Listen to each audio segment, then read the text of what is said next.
नमस्कार विद्यार्थी मित्रांनो, बीएमसी मध्ये वॅकन्सी 1846 फॉर्म भरण्याची लास्ट डेट आहे 9 सप्टेंबर 2024.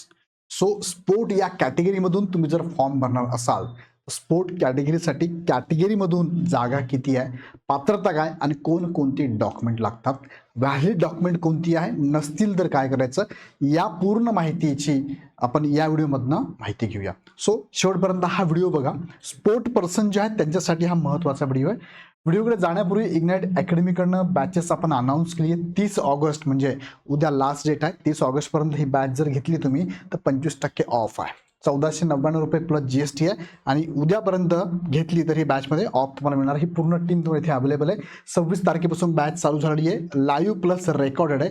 झालेले जे लेक्चर आहेत 2 दिवसापूर्वी 3 दिवसापूर्वी ते सगळे लेक्चर तुम्हाला या बॅचमध्ये बघायला मिळतील आणि ही परीक्षा होईपर्यंत हे पूर्ण व्हिडिओ तुम्हाला कितीही टाइम्स बघता येणार आहे. सो अशी ही बॅच आहे. त्यात PDF तुम्हाला मिळणार आहे, नोट्स पूर्ण मिळणार आहे. त्यानंतर TCS पॅटर्ननुसार शिकवलं जाणार आहे. त्यानंतर यामध्ये तुम्हाला टेस्ट सिरीज मोफत आहे, जे की तुम्हाला एक्स्ट्रा जर टेस्ट सिरीज घेतली, वेगळी फक्त टेस्ट सिरीज घेतली तर 299 प्लस GST, पण ह्या बॅच बरोबर ही टेस्ट सिरीज फ्री आहे. स्पोर्टच्या विद्यार्थ्यांना खूप चांगली संधी आहे. कट ऑफ फार कमी लागतात तुमचे आणि कॉम्पिटिशन फार कमी असते. सो नक्कीच तुम्ही जर इथे या पात्रतेमध्ये बसत असाल तर नक्कीच फॉर्म भरा. काही शंका असेल तर कमेंटमध्ये टाका.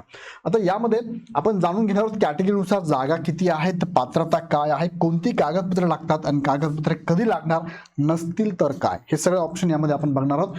पहिला आपण बघूया की तुम्हाला इथे जागा किती आहे. बघा, स्पोर्ट पर्सन जर आपण बघितलं तर 5% तुम्हाला रिझर्वेशन आहे. टोटल जागा 1846 मध्ये 5% रिझर्वेशन तुम्हाला दिलेलं आहे. रिझर्वेशन हे प्रत्येक समांतर आरक्षण आणि उभा आरक्षणानुसार बघा. जसं की SC कॅटेगरीचा उमेदवार असेल तर SC ला जागा आहेत 7, ST कॅटेगरीच्या उमेदवाराला जागा आहेत 8, NT अ ला 2 आहे, ब ला 3 आहे, क ला 2 आहे, ड ला 2 आहेत. त्यानंतर SBC स्पेशल बॅकवर्ड क्लास 2 आहे. इतर अदर बॅकवर्ड क्लाससाठी 23 जागा आहे. EWS साठी जर आपण बघितलं तर 9 जागा आहे. SCBC साठी जागा आहेत 9 आणि ओपन साठी जागा आहेत 25. अशा टोटल 92 जागा तुम्हाला इथे स्पोर्ट कॅन्डिडेटला. 92 म्हणजे खूप मोठी संख्या आहे. आता लक्षात घ्या की एक उदाहरण मी तुम्हाला देतो की तुम्हाला इथे कोणत्या जागा मिळतात. बघा, उदाहरणार्थ मी SC ची एक काउंट करतो. SC च्या उमेदवाराला कुठे कुठे तुम्हाला कॉम्पिट करायचंय, तर पहिले तुम्हाला सेपरेट 7 जागा फक्त स्पोर्टचे SC चेच मुलं लागतील. आता जसं मी याचं उदाहरण सांगतो, तुम्ही प्रत्येकाचं उदाहरण हे कन्सिडर करा. म्हणजे सेम तुम्हाला ST ला पण NT अ ब कडला, SBC ला, OBC ला, EWS ला, SCBC ला लागू आहे. बघा, SC चे ह्या जागा फक्त SC चे मुलंच भरतील 7 जागा. ओके, आता हे SC चे 7 विद्यार्थी यासाठी जे कॉम्पिट करणारे आहेत त्यांना ह्या जागा पण असतात. बघा, जनरलच्या जागा असताना बघा किती आहे जनरल जागा, किती आहे इथे 47 जागा पण त्यांना असणार आहे. म्हणजे 47 आणि 7 झाल्या. त्यानंतर हे उमेदवार ओपन मध्ये पण जातात. जास्त मार्क पडले तर ओपन मध्ये जातात. ओपनच्या ह्या 25 पण त्यांना मिळणार आणि जनरलच्या ह्या 167 पण त्यांना मिळणार. म्हणजे 4 ठिकाणी कॉम्पिट करतोय प्रत्येक कॅटेगरीतला स्पोर्टचा विद्यार्थी. लक्षात घ्या, सेम जसं यासाठी म्हटलं मी तसंच हे लागू होणार. कुणासाठी लागू होणार आहे अजून बघा. हा कॅन्डिडेट इथे 8 आहे, इथे 48 आहे आणि सेम परत इथे 167, इथे 25 यांना कॉम्पिट करणार आहे. मग SCचं मी जर बेरीज केली किती होते, 47 आणि 7 हे झाले 54 आणि इकडे आहे 167 आणि 25, 60, 70, 80, 80, 90 आणि 92, जवळपास 192. म्हणजे टोटल जर बघितली तर 6, 5, 9, 10, 14, 4 हातचा 1 आणि 2, 246 जागाला कॉम्पिट करायचं तुम्हाला SCच्या स्पोर्टच्या विद्यार्थ्याला.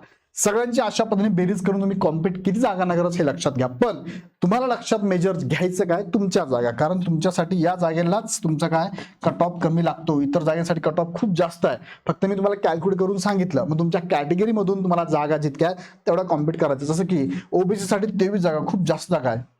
कधी कधी स्पोर्टचे विद्यार्थीच मिळत नाहीये. सो जे विद्यार्थी स्पोर्टमधून बिलॉंग करतात त्यांनी लक्षात घ्या मी काय सांगतोय. आता पुढे बघूया की यासाठी तुम्हाला जर फॉर्म भरायचा असेल कोण पात्रता आहे. पात्रतेमध्ये बघा 3 महत्वाचे निकष त्यांनी इथे दिले. बघा 3 महत्वाचे निकष आहे. कोणते आहेत. पहिलं तुम्हाला काय लागेल, 10वी पास आउट लागेल. बघा 10th पास आउट लागेल आणि तेही पहिल्या प्रयत्नामध्ये. काय सांगितलं त्यांनी, प्रथम प्रयत्नात उत्तीर्ण असावा. ओके, पहिली अट आहे. दुसरी काय, आणि म्हणजे काय, तुम्हाला पदवी लागणार आहे. पदवी सुद्धा काय, प्रथम प्रयत्नात किमान 50% गुणांसह तुम्ही उत्तीर्ण असेल. ह्या झाल्या 2 अटी.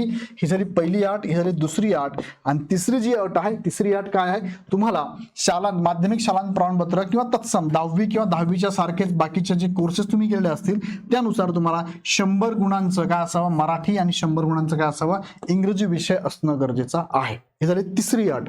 आणि चौथी अट काय आहे? चौथी अट आहे तुम्हाला इंग्रजी आणि मराठी टंकलेखनाचा प्रत्येकी किमान 30 शब्द प्रति मिनिट टायपिंग सर्टिफिकेट असावं. म्हणजे मराठीचं पण इंग्लिशचं काय लागेल तुम्हाला? Typing certificate. ह्या झाल्या तुमच्या एज्युकेशनल क्वालिफिकेशन.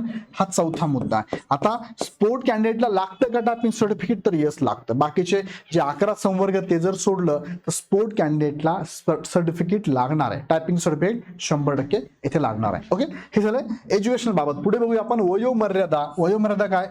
तर खेळाडू उमेदवारांसाठी वयोमर्यादा सगळ्याच खेळाडूंसाठी ज्यांच्याकडे ऍक्च्युअल सर्टिफिकेट आहे अशा सगळ्याच उमेदवारांसाठी वयाच्या 43 वर्षापर्यंत सूट आहे. म्हणजे 5 वर्ष तुम्ही काय शिथिल केले. फॉर एक्झाम्पल एखादा कॅन्डिडेट ओपनचा आहे, ओपनचा स्पोर्ट कॅन्डिडेट आहे, स्पोर्ट पर्सन आहे, त्याला सुद्धा वयाच्या 43 वर्षापर्यंत सूट देण्यात आलेली आहे. बाकी कॅटेगरीनुसार तर आहेच, पण तुम्ही जर स्पोर्ट कॅन्डिडेट असाल तर 43 वर्षापर्यंत तुम्हाला सूट असणार आहे. हा एक मुद्दा लक्षात घ्या. त्याचे GR त्यांनी सांगितलेले आहे. जसं की इथे पण त्यांनी परत सांगितलं आहे खेळाडू उमेदवारांकरता 18 पासून 43 वर्षापर्यंत सूट असणार आहे.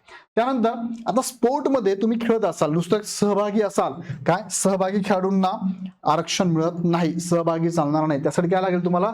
एकतर स्पोर्ट टाईप आहे तुमचा, स्पोर्ट टाईप जो की या स्पर्धा परीक्षांमध्ये चालतो असा स्पोर्टचा टाईप पण पाहिजे, तुमचा खेळ तसा पाहिजे. आणि दुसरं तुम्हाला मेडल किंवा रँक पाहिजे.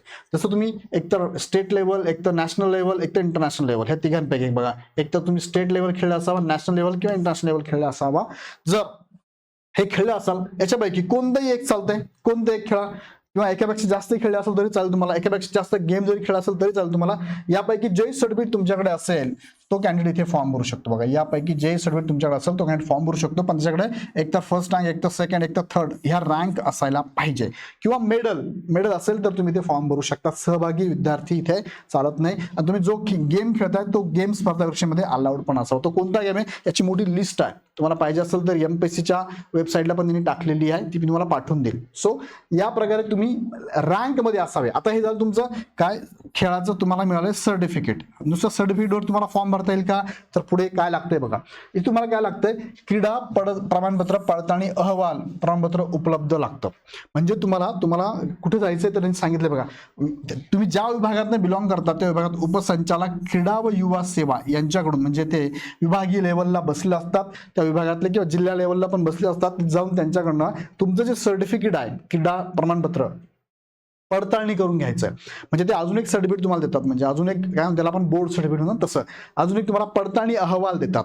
तुमच्या सर्टिफिकेटवर अवलंबून आहे पडताळणी अहवाल. आता पडताळणी अहवाल देत असताना ते अहवाल असा देतात की तुम्ही जो गेम खेळला त्या गेमच्या अगेन्स्ट तुम्हाला गट अ किंवा गट ब किंवा गट क किंवा गट ड मध्ये आरक्षण घेता येईल स्पोर्ट या कोठ्यातून, असं त्यांचा अहवाल असतो. तो अहवाल घेणं गरजेचं आहे. पण जर आता तुम्हाला तो अहवाल यायला उशीर होत असेल किंवा ते प्रमाणपत्र मिळायला उशीर होत असेल तर ऍटलिस्ट तुम्हाला अप्लाय करायचं आहे. अप्लाय केल्यानंतर एक रिसिट मिळते, पोच पावती मिळते. ती पोच पावती जरी तुम्ही इथे अपलोड केली फॉर्म भरताना तरी चालणार आहे. म्हणजे तुमच्याकडे आता पडताळणी अहवाल पाहिजेच असं अजिबात नाही.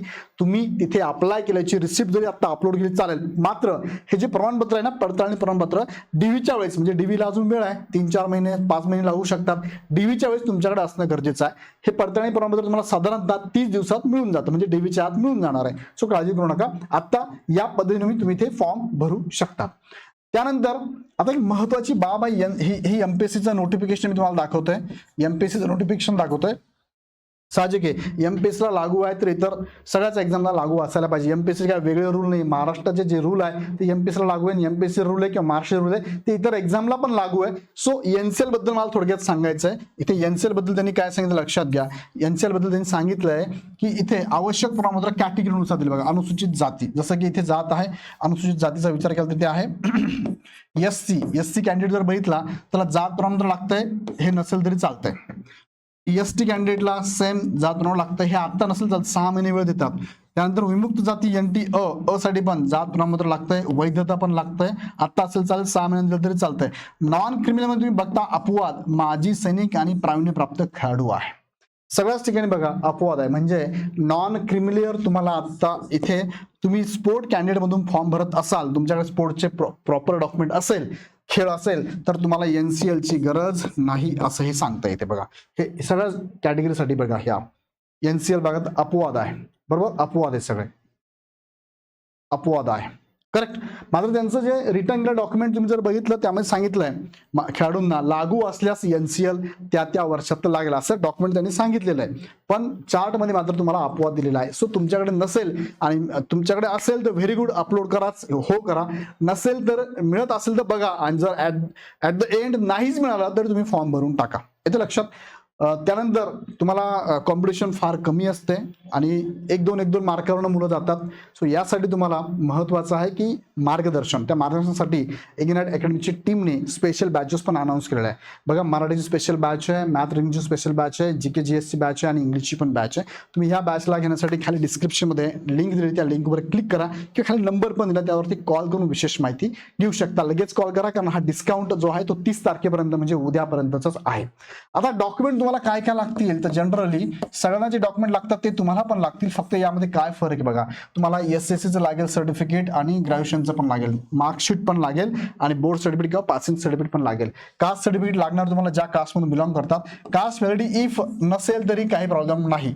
एनसीएल तुम्हाला रिक्वायर नाही असेल तर व्हेरी गुड, पण यासाठी प्रयत्न कराच एनसीएल काढायचा, द्याच एनसीएल. नसेल तर अगदी एंडला मग फॉर्म भरून टाका. एससीबीसी ईडब्ल्यूएस सर्टिफिकेट तुम्हाला प्रत्येक वर्षी काढावं लागतं, या वर्षात काढलेलं असावं. डोमेसाईल सर्टिफिकेट तुम्हाला लागेल, त्याला ऑप्शन त्यांनी बर्थ सर्टिफिकेट दिलाय किंवा लिव्हिंग सर्टिफिकेट पण चालेल, शाळा सोडल्याचा दाखलाही चालणार आहे. आणि विशेष म्हणजे स्पोर्ट्स सर्टिफिकेट तुम्हाला लागणार आहे.